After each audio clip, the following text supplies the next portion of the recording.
Hello friends, मैं Abhishek Joshi, electrical engineering black group of companies. दोस्तों, आज हम लोग बात करेंगे एक बहुत ही बेसिक लेकिन बहुत ही इंपॉर्टेंट इंटरव्यू क्वेश्चन के बारे में। आज मैं आपको बताऊंगा कि अगर आपसे इंटरव्यू में पूछा जाए कि OLTC यानी कि ऑन लोड टैप चेंजर में आर्क क्विंचिंग मीडिया क्या होता है या आर्क क्विंचिंग के लिए क्या चीज़ जिम्मेदार होती है, तो आप क्या जवाब देंगे। देखिए, ये एक ऐसा सवाल है जो अगर हम एग्जाम में लिखने बैठते हैं तो हमें उस वक्त ये याद नहीं आता, हमें पता ही नहीं होता कि ये क्या पूछना चाह रहा है या इसका आंसर क्या है। पर जब हमें इसका आंसर पता चलता है तो हमें लगता है कि ये तो बहुत नॉर्मल सी चीज़ थी, ये तो हम सबको पता था, लेकिन टाइम पे हम इसे डिलीवर नहीं कर पाए। तो इसीलिए दोस्तों, इस इंपॉर्टेंट टॉपिक को आज मैं लेके आया हूँ। शॉर्ट में बताऊंगा लेकिन टू द पॉइंट बताऊंगा। तो बिना टाइम वेस्ट किए इस नॉलेज शेयरिंग सेशन को शुरू करते हैं। दोस्तों, किसी भी ट्रांसफार्मर में टैप चेंजर हम लोग इसलिए लगाते हैं ताकि ट्रांसफार्मर का जो सेकेंडरी वोल्टेज होता है, ट्रांसफार्मर का जो आउटपुट वोल्टेज होता है, उसको हम लोग रेगुलेट कर सकें। अब दोस्तों, हम सबको पता है कि ये टैप चेंजर दो टाइप के होते हैं। एक होता है ऑन लोड टैप चेंजर, जिसका बेसिकली काम होता है कि आप ट्रांसफार्मर को ऑन लोड कंडीशन में ही उसका टैप चेंज कर सकते हैं, यानी कि आपको ट्रांसफार्मर को बंद करने की ज़रूरत नहीं है, ट्रांसफार्मर के पावर को आइसोलेट करने की ज़रूरत नहीं है, आप रनिंग कंडीशन में ही ट्रांसफार्मर का टैप चेंज कर पाएंगे। On load tap changer normally जो पावर ट्रांसफार्मर्स होते हैं, जो हाई कैपेसिटी के ट्रांसफार्मर्स होते हैं, उनमें आपको देखने को मिलेंगे।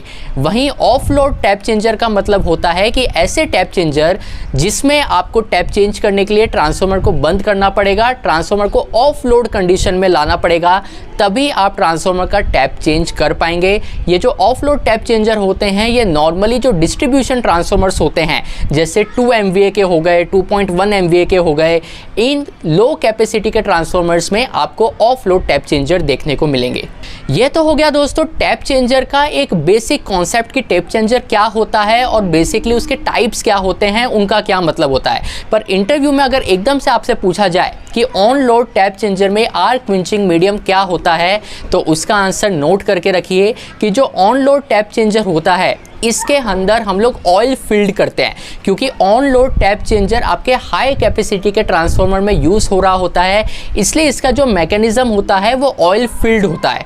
तो जब आप ऑयल के अंदर इस टैप चेंजर मैकेनिज्म को डिप करके रखते हैं तो आपका ऑयल ही एक्ट करता है as a arc quenching medium. अब ये आर्क क्विंचिंग का क्या मतलब होता है, ये भी एक शॉर्ट में सुन लीजिए कि जब भी आपके ट्रांसफार्मर का टैप चेंज होता है, मान लीजिए ट्रांसफार्मर का जो टैप है ये 2 नंबर पोजीशन पे है, अब मैंने उसे कमांड दिया कि टैप चेंज 2 नंबर से 3 नंबर पे हो जाए। तो जब भी ट्रांसफार्मर का टैप चेंज होगा तो बीच में जो ट्रांजिशन फेज चलेगा, जब आपका 2 नंबर टैप हटेगा और 3 नंबर टैप में जाके लगेगा, तो बीच का ये जो टाइम पीरियड होगा, उस टाइम पीरियड में आपके टैप चेंजर मैकेनिज्म में आर्क प्रोड्यूस हो सकता है।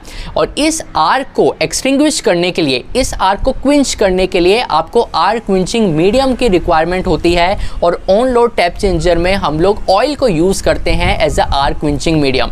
ये जो आर्क क्विंचिंग मीडियम है, ये आपने सर्किट ब्रेकर के कॉन्सेप्ट में भी, अगर आप मेरे वीडियो देखते हैं तो आपने सुना होगा।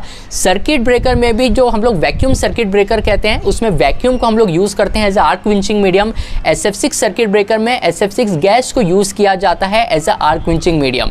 वैसे ही ऑन लोड टैप चेंजर में हम लोग ऑयल को यूज करते हैं as a arc quenching medium. ये चीज़ बिल्कुल ध्यान में रखिएगा। इंटरव्यू में कोई भी आपसे ये पूछे तो आपको कोई बहुत ज़्यादा कॉन्सेप्ट में नहीं जाना है, बेसिक को पकड़ के रखिए और आप सभी क्वेश्चंस के आंसर दे पाएंगे। तो दोस्तों, मुझे लगा ये बताना बहुत ज़रूरी था, क्योंकि बहुत बार इस तरीके के क्वेश्चंस हमें माइंड में क्लिक नहीं होते। ऐसे ही वीडियोस आपको पसंद आते हैं तो मुझे कमेंट बॉक्स में बताइए और इस चैनल को सब्सक्राइब कीजिए। मैं आपसे मिलता हूँ अगले हफ्ते ऐसे इंटरेस्टिंग टॉपिक के साथ। तब तक अपना ध्यान रखिए। Good bye.